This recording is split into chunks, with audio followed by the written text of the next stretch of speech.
Welcome to Varsity Nutrition. I'm Derek Marks, and in this ergogenic aid episode, we're going to talk about beta alanine. Beta alanine is an amino acid that aids in the production of something called carnosine.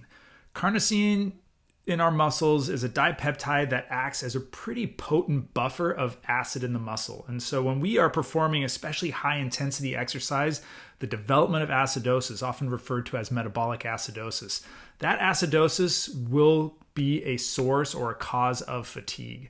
And so the consumption of beta alanine leading to increased carnosine has a lot of potential to deal with one of these primary sources of fatigue during those types of efforts.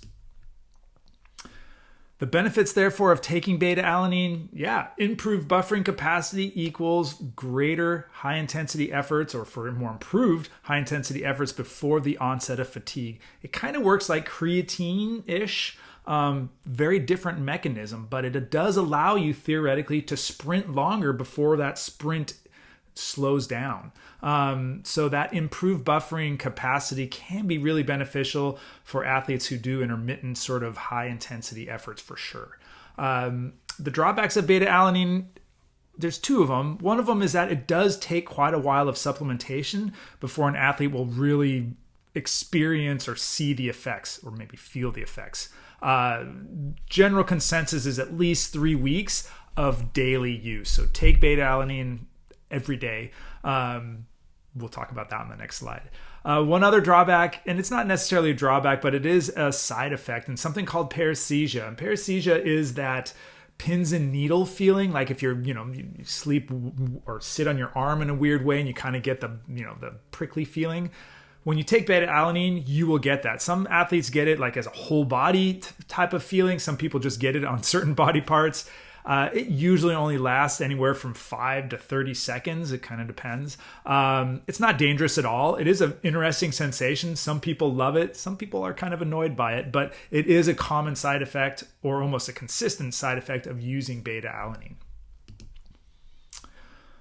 Who should use beta alanine?